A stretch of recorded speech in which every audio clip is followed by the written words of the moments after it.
In this world of technology, things are ever changing, rearranging. You need someone to help you out. I know someone who can. Come and take a journey with me as we go through the land of technology.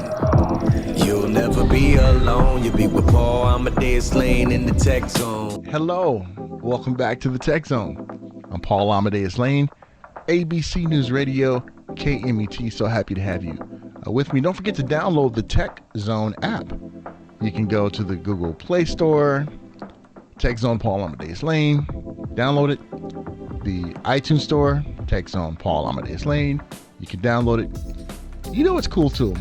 Like if you have a Google Home or Google Home Mini, if you say, hey Google, play Tech Zone with Paul Amadeus Lane podcast, guess what you will hear? You will hear it. Even on Alexa too. Now with Alexa, you have to enable the Spreaker app to check out the Tech Zone. So it's pretty cool using all these different technologies, and this has really just been an awesome part of our experience to share the world of tech with you. COVID-19 has affected all of us. And during this last segment, like the first two segments, wishing you safety during this time. Please don't take any chances. And those of you who have been personally affected by COVID-19 know that you are in our thoughts and prayers. And continue to keep your head up. When it comes to businesses, small businesses, we know that COVID-19 has really rocked the small business world. There have been some businesses that have, I don't want to say prepared for COVID-19, but just some businesses who already started using technology for their customer base. And since COVID-19, this has not affected how ones can still see their business, for them to get customers. And I wanted to have him on to talk about his experience of being in business during COVID-19 and how technology has helped him to continue to stay afloat. And I'm so happy to have with me right now a great friend of mine, John Ramirez. John is an awesome graphics designer. John, before we talk about some of the great things that you're doing during this time, how's the family? Are you guys staying safe? Of course, yep. Following the direction, staying safe, wearing masks when we're out, desanitizing, the whole spiel. So yeah, for sure. Awesome. And John, I wanted to have you on because I wanted to share your story with ones about how you've used technology to really build a business, build a brand, and just, be out there. And we know with COVID-19, it has really shut down the way that we do business face-to-face. But John, you've been doing things electronically for a while with your graphics business, man. So why don't you tell us about it? What made you see that as an avenue to do business? Yeah, so when I first started, basically, I used Craigslist, that old archaic system. And they used to post graphic designs on there. So I would just hit up the major cities, LA, New York, Chicago, Seattle, whatever major city I could, and look for graphic design. Found some really good clients that way. And that was just to start to establish. I found ASICs, did some stuff for ASIC shoes. Ended up finding a client doing the Teen Choice Awards as well.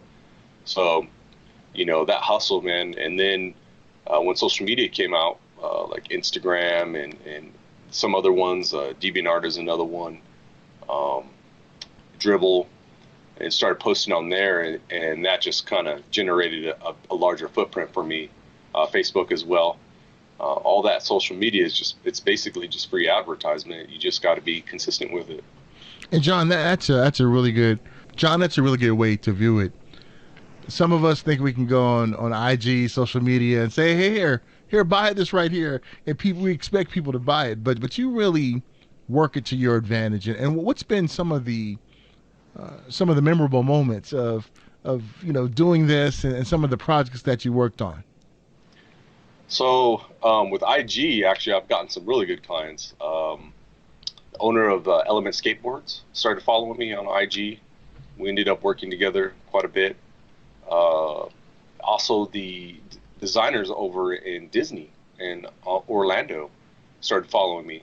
Some of the lead designers over there ended up doing quite a bit of work with them as well. So you just never know who's going to end up liking your post or liking your picture, commenting on it, and that's where the business is generated. So a lot of times, we want to see, when we go buy a product, we want to read it, review it, look at it, touch it, feel it.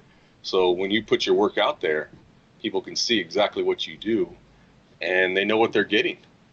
So that's what's great about social media. Yeah, speaking of your work, John, I see your hat right there. And something tells me that that's all you. That's 100% pure John right there. Tell us about that design. So, I got into gaming with my son, and we both bought a little Nintendo Switch, not the Switch, the other one before that, and we started playing Pokemon.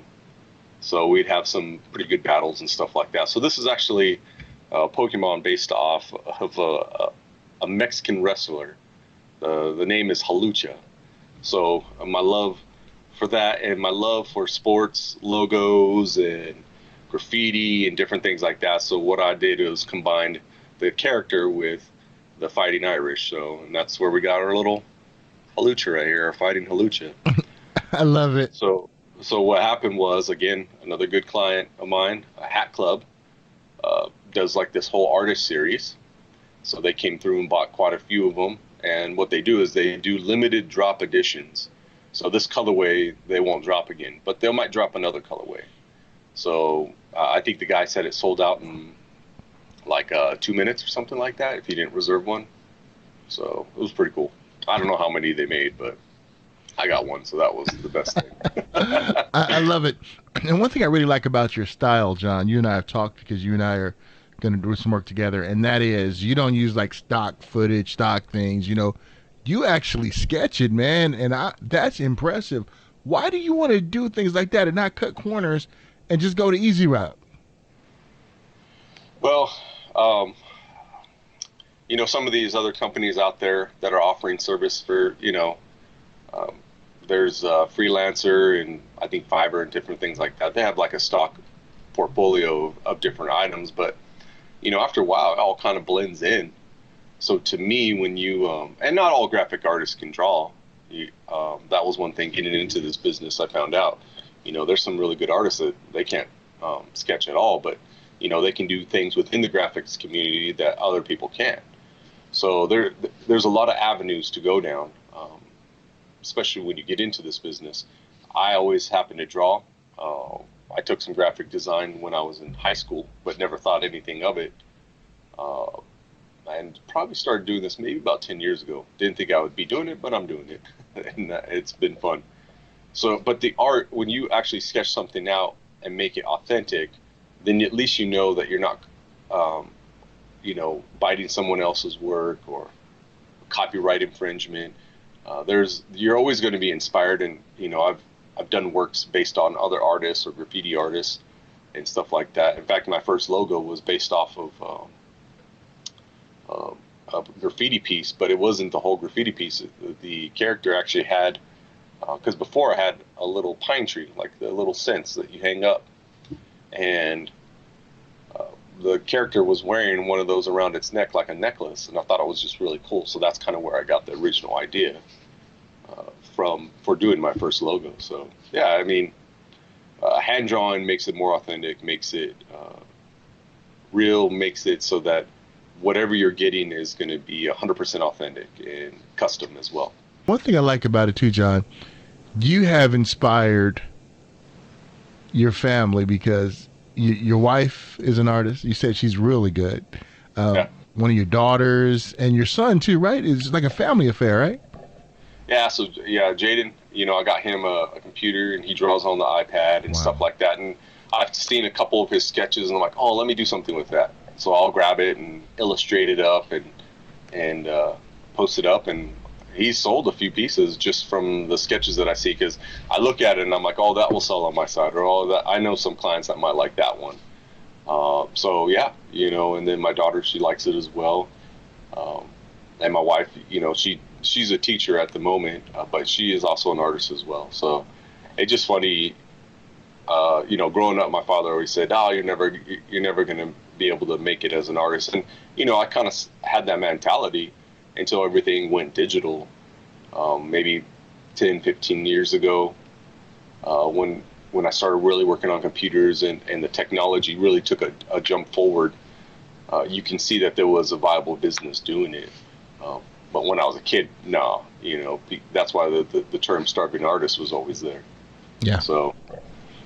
And when it comes to your son, Jaden, when he sold his couple of pieces, did you say, all right, son, I got to take my cut out of it? Or did you go ahead and give him his piece? Oh, I gave him his piece. Yeah. Yeah. I mean, I try to teach my kids, legit business. So Absolutely. So I was like, hey, if I'm going to illustrate it for you, I'm going to take a cut. Yeah. Well said. I mean, I would do the same thing if I had children too. I'd be like, okay, what did they say back in the days, John? Game is sold and not told. That's right. So, and the term starving artist comes from, and I've met a lot just within this business as well, is, you have to be a businessman, like you said, the business, right? Yeah. So, before I became a graphic artist, I was in customer service, I was a manager, so I knew the business side of it. And that's so important. As an artist, you keep that business. You don't lie to clients. Hey, if they're going to have it on that day, they're going to have it. If something has come up, you need to be honest with them. Look, I'm going to have it on this day for you then. When you're honest and upfront with them, they're always going to come back to you, because they're just, I don't know how many times I've been told, like, man, at least you communicate. I emailed my former artists and they haven't got back to me in a week and a half, 2 weeks.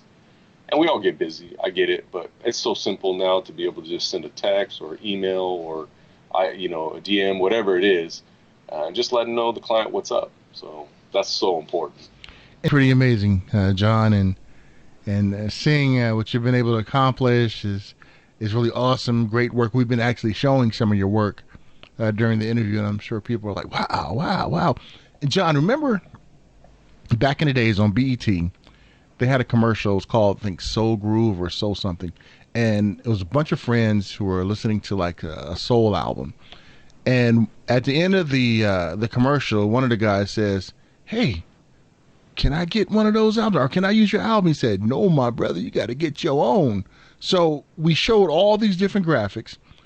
Everybody wants to use them, but they got to get their own. So, John, how can they get their own? Give them some information out there. Yeah, I have my website, www.inkparkco.com. IG, same thing, Ink Park Co. And, you can hit me up there. If you just Google INKPARK, my art will come up. I'm pretty much on everything, Pinterest, you name it, I'm there. So it's like I said, it took a while to be able to get a footprint, but now that I have a footprint, I put a lot of art out there, and I don't even post, I probably post half the stuff I actually do. Some clients are like, oh, don't post it. And I'm like, nah, that's fine. No big deal. But yeah, that's probably the easiest way to get in touch with me, and you go to my website or on my Instagram, and you can just direct message me, and I'll definitely get back to you for sure. Awesome, John. They don't want nobody biting their rhymes, right? Yeah, I did a design that said, what is it? No biters. Yeah, I love that. A guy out of New York had me do it. That's and then funny. I did another one that's like, don't kill my vibe. I love it. And it's crazy, John. The words that we use, and some people have no idea what we're talking about. So they're gonna have to Google it and find out what we're talking about. But no biting? Yeah, oh, come on. Yeah. Some people are like, what is that? But yeah, hey, we know. Hey, my friend, great talking to you, and please may you and your family continue to be safe. And look forward to catching up with you again. And thanks for stopping by and chatting with us, talking about how tech is really helping you do your thing, my brother. Yeah, I'll have to get your hat size so I can get you one of these fresh ones. I will tell you a story. I have the biggest head you ever seen. Yeah. I am a size 8. So can you get a hold of a size 8? Yes, I can actually. Okay, well, sounds good. I'll sport it, my friend. Hey, great talking to you. All right, my brother. Cool. All right, John, we'll stop right there. Great job, man. All right, that was my buddy, John Ramirez. Cool Breeze, that's his nickname. He's like just cool, isn't he? Laid back, just chilled. That's my boy right there. That's my buddy right there. And enjoyed chatting with him. Did you like his designs? It's pretty cool, wasn't it? Sharp. And rumor has it that he's working on my new logos project for all of my adventures out there. He's working on it. Can't wait to share it with you. I've seen some of the mock-ups. It is incredible. So make sure you check out John and his great artistry out there. All right. So when the show. I was about to say when we get back. No, it's time for us to go. Thank you so much again for tuning into the show. We wish you and your family safety during COVID-19. If you've been personally affected by COVID-19, know this, that you're on our thoughts and prayers. And for the doctors and nurses out there, thank you for doing what you do, EMS workers. And as a former EMS worker, I have respect. I have empathy for you. Please be safe out there. Talk to you guys next week. In this world of technology, things are ever changing, rearranging. You need someone to help you out. I know someone who can. Come and take a journey with me as we go through the land of technology. You'll never be alone. You'll be with Paul Amadeus Lane in the tech zone.